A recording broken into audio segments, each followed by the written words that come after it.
Bonjour, Bélier, Soleil, Lune, Ascendant et Vénus, et bienvenue à votre tirage. Aujourd'hui, Bélier, nous allons examiner votre énergie ainsi que celle de la personne avec qui vous êtes actuellement en relation. Ceci étant dit, Bélier, entrons dans le vif du sujet. Très bien, Bélier. Nous avons ici le 3 d'épée, le 5 d'épée et le 2 d'épée. Il semble que vous soyez actuellement en relation avec une personne qui vous donne sans cesse des raisons de vouloir la quitter et rompre votre lien. Je perçois clairement qu'un événement récent s'est produit entre vous deux. Quoi qu'il se soit passé, il semble que cela ait dégénéré en une dispute importante, vous amenant à vous interroger sur les raisons de votre maintien dans cette relation. Vous avez l'impression d'atteindre un point où vous pensez que si vous restez avec cette personne, elle continuera simplement à vous blesser, vous décevoir et vous laisser tomber. Bien sûr, ce n'est pas ce que vous souhaitez pour vous-même. Pourtant, en même temps, une autre partie de vous souhaite sincèrement que ce mariage ou cette relation fonctionne. Je le vois très bien. En ce moment, vous semblez tiraillé. Vous hésitez entre le désir de vous accrocher et celui de lâcher prise, et vous avez du mal à déterminer la meilleure solution. Maintenant, comment cette personne perçoit-elle la relation actuellement? Étrangement, je perçois de l'anxiété et de la panique chez elle. C'est presque comme si elle se sentait obligée de se lever et de tenter immédiatement de réparer les dégâts. Elle semble penser qu'elle ne peut pas simplement laisser les choses en l'état et vous laisser en colère ou contrarié. En fait, j'ai l'impression que cette personne est sincèrement inquiète de votre prochaine action, notamment quant à la possibilité que vous la quittiez ou même que vous envisagiez une séparation. Nous reviendrons sur son énergie dans un instant. Comment vous sentez-vous en ce moment, Bélier? Nous avons la grande prêtresse, la roue de fortune et le roi de coupe. Nombre d'entre vous pensent que si vous désirez vraiment un partenaire qui vous aime, vous respecte, se soucie de vous et prend sincèrement au sérieux votre relation, il vous faudra peut-être vous éloigner de la personne avec qui vous êtes actuellement. Cette personne n'a pas toujours été présente pour vous, comme vous en aviez besoin. Elle n'a pas toujours respecté vos limites, vos sentiments, vos souhaits, ni la relation elle-même. De ce fait, vous commencez à penser que la seule façon d'obtenir ce que vous désirez et méritez vraiment est de mettre fin à cette relation. Cela ne signifie pas forcément que vous allez quitter cette personne. Cependant, c'est certainement une option que vous avez sérieusement envisagée. Que ressent cette personne? Nous avons le 6 de coupe, la de denier et le 3 de bâton. Non seulement cette personne ressent un besoin impérieux de renouer le contact et d'arranger les choses avec vous, mais elle a aussi l'impression de devoir agir pour regagner vos faveurs et rétablir la situation telle qu'elle était avant cette violente dispute. Prenons un peu de recul. Nous avons la d'épée et le cavalier de bâton. Parallèlement, nous avons également le 3 de denier, le 6 de denier, le 2 de denier, le 10 de denier et la roue de fortune. Honnêtement, j'ai l'impression que cette personne fait tout son possible pour empêcher quelque chose d'arriver. Ce qu'elle essaie d'empêcher, c'est que vous la quittiez. Elle ne veut pas que vous mettiez fin à votre relation, et encore moins que vous refassiez votre vie avec quelqu'un d'autre. Ce qui est étrange, cependant, c'est que malgré sa peur panique de vous perdre, elle continue de se mettre dans des situations qui pourraient justement mener à cette situation. Je trouve cela très intéressant. Il est possible que cette personne croit tout simplement que vous n'allez pas vraiment partir. Surtout si elle vous a déjà déçu ou blessé à plusieurs reprises, elle peut se sentir en confiance car, à chaque fois qu'un problème survient, elle finit par se rattraper, s'excuser, réparer ses erreurs et regagner vos faveurs. Peut-être pense-t-elle que c'est tout ce qu'elle a à faire pour vous garder dans sa vie. Elle se dit peut-être que, quelles que soient ses erreurs, elle pourra toujours arranger les choses par la suite. Si c'est l'état d'esprit qu'elle a développé, cela expliquerait beaucoup de choses.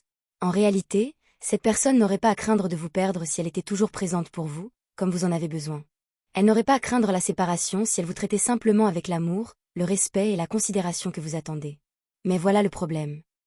Je pense que sa confiance repose en grande partie sur son histoire avec vous. Même si elle sait que ses actions pourraient potentiellement lui coûter cette relation, elle n'y croit pas vraiment. Ils ont vu ce cycle se répéter tellement de fois qu'ils ont fini par s'y fier. Chaque fois s'ils font une erreur, ils s'excusent. Chaque fois qu'ils vous blessent, ils tentent de se racheter. Chaque fois que la tension monte entre vous, ils font tout pour regagner vos faveurs. Et historiquement, cette stratégie a fonctionné. De leur point de vue, ils ne voient donc aucune raison de croire que cette fois-ci sera différente. C'est presque comme si cette personne croyait qu'il y avait une infime chance que ses actions finissent par vous éloigner, mais cette possibilité ne l'inquiète pas autant qu'elle le devrait. À ses yeux, il y a bien plus de chances que les choses se déroulent comme d'habitude. Son raisonnement semble être le suivant. À chaque fois que je fais une erreur, je sais exactement quoi faire. J'irai parler à Bélier, je m'excuserai, je regagnerai ses faveurs et tout finira par entrer dans l'ordre. Comme ce schéma s'est répété tant de fois, elle a fini par s'y fier. Et malheureusement, ce confort a aussi engendré un autre problème. Il a créé un climat où cette personne ne ressent pas le besoin impérieux de changer véritablement. Pourquoi le ferait-elle? De son point de vue, s'il lui suffit d'arranger les choses après coup, les conséquences de ses actes ne l'obligent jamais vraiment à se confronter à son comportement. Ils se sont habitués à croire que le pire qui puisse arriver, c'est que vous soyez contrarié par leur comportement pendant un certain temps avant de finalement leur pardonner. C'est pourquoi ils répètent sans cesse le même schéma. Il se passe quelque chose. Vous êtes blessé, déçu ou frustré. Ils reviennent vers vous et tentent de réparer les dégâts. Vous finissez par leur pardonner. Les choses se calment. Puis, très vite, un autre problème surgit et le cycle recommence. C'est le schéma auquel ils s'attendent. Nous avons maintenant le fou et le 3 de denier. Pour moi, cela représente un intense dialogue intérieur. Vous avez des conversations profondes avec vous-même. Vous commencez à comprendre que si vous désirez vraiment la relation dont vous avez toujours rêvé, vous devez peut-être cesser d'investir votre temps, votre énergie et vos émotions dans une personne qui démontre sans cesse son incapacité ou son refus de vous offrir ce que vous désirez vraiment. Plus important encore, ce que vous méritez. Cette énergie donne vraiment l'impression que vous vous encouragez à vous éloigner de cette relation, même si c'est incroyablement difficile. Car la vérité, Bélier, c'est que je ne pense pas forcément que vous vouliez partir. Si cela ne concernait que vos sentiments pour cette personne, vous ne le feriez probablement pas. Une grande partie de la difficulté vient de l'attachement émotionnel que vous avez encore envers elle. Mais au-delà de ça, il y a aussi l'investissement. Le temps, les efforts, les souvenirs, tout ce que vous avez investi dans cette relation au fil des ans. Vous voulez que tout cela ait un sens. Vous voulez que cela compte. Vous voulez croire que tous vos sacrifices et votre dévouement ont contribué à construire un avenir qui en vaille la peine.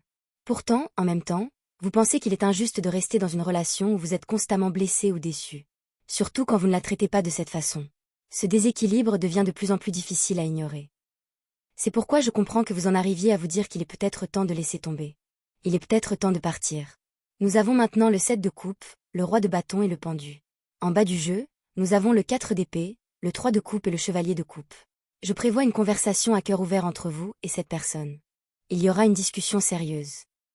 Et quoi que vous choisissiez d'exprimer lors de cette conversation, ce ne sera pas nouveau pour elle.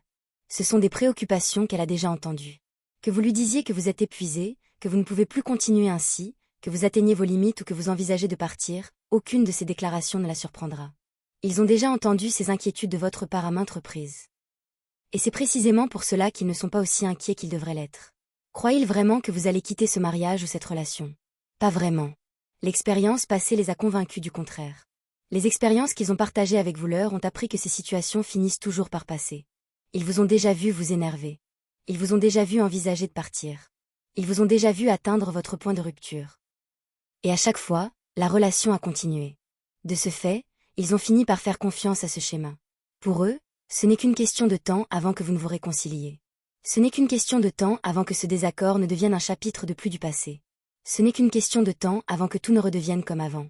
Et c'est précisément sur cette conviction qu'ils choisissent de s'appuyer. Alors, ceci étant dit, tout comme cette personne a choisi de se fier à ce schéma en ce qui vous concerne, il est peut-être temps pour vous de commencer à lui faire confiance également. Car elle a remarqué un schéma. Et, soyons honnêtes, vous l'avez remarqué aussi. Le schéma se déroule généralement ainsi. Elle fait quelque chose qui vous blesse. Elle fait un choix qui vous amène à vous demander si elle vous aime vraiment, si elle vous apprécie ou même si elle se soucie de vos sentiments. Vous êtes contrarié. Vous êtes déçu. Vous commencez à vous interroger sur l'avenir de cette relation. Puis elle revient vers vous. Elle dit les mots justes. Elle essaie de vous charmer. Elle regagne vos faveurs. Et finalement, vous lui pardonnez. Les choses se calment. La relation retrouve sa stabilité. Tout semble aller dans le bon sens. Puis, très vite, un autre problème surgit. Une nouvelle déception vous frappe. Une nouvelle situation vous blesse à nouveau. Et soudain, vous vous retrouvez au point de départ. Une fois de plus, vous vous demandez si cette personne va vraiment changer. Une fois de plus, vous vous demandez si vous pouvez continuer ainsi. Une fois de plus, vous vous demandez si partir ne serait pas la solution la plus saine. Et ensuite, le cycle recommence. La personne revient. Elle dit ce que vous voulez entendre. Elle tente d'arranger les choses. Elle vous convainc que les choses vont changer. Vous lui donnez une autre chance. Et l'histoire se répète. C'est pourquoi je reviens toujours au même message. Si cette personne se sent à l'aise de faire confiance à ce schéma avec vous, alors peut-être devriez-vous commencer à lui faire confiance aussi. Car même s'ils essaient sincèrement de se faire pardonner, l'histoire vous a déjà montré ce qui se passe généralement ensuite. L'histoire vous a montré que ce n'est pas la première fois. L'histoire vous a montré que les excuses seules ne suffisent pas à instaurer un changement durable. L'histoire vous a montré qu'après la résolution d'un problème, un autre surgit souvent. Et c'est un point important à prendre en compte. Je ne dis pas que les gens sont incapables de changer. Je ne dis pas que l'évolution est impossible. Mais je dis que les actes en disent souvent bien plus long que les mots. Et si l'on examine cette situation avec honnêteté, les actes racontent une histoire cohérente depuis un certain temps. Vous méritez une relation où vous n'avez pas à constamment remettre en question votre valeur. Vous méritez une relation où le respect n'est pas quelque chose que vous devez conquérir. Vous méritez une relation où vos sentiments, vos limites et vos besoins émotionnels sont pris au sérieux dès le départ, et non seulement après une dispute majeure. En fin de compte, Bélier, la décision vous appartient entièrement. Vous seul pouvez décider si cette relation mérite qu'on continue à s'y investir. Vous seul pouvez déterminer si les choses ont suffisamment changé pour justifier de rester. Et vous seul pouvez décider si cette relation est réellement capable de vous offrir l'avenir que vous envisagez. Mais une chose est claire. Vous ne voyez plus cette situation sous le même angle qu'auparavant.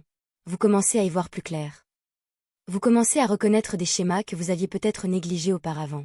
Et vous commencez à comprendre que souhaiter qu'une relation fonctionne et qu'une relation fonctionne réellement sont deux choses bien différentes. Pour beaucoup d'entre vous, cette prise de conscience est déjà extrêmement importante. Voilà, mon ami, c'est tout pour vous. J'espère que cette lecture vous a été utile. J'espère qu'elle a trouvé un écho en vous.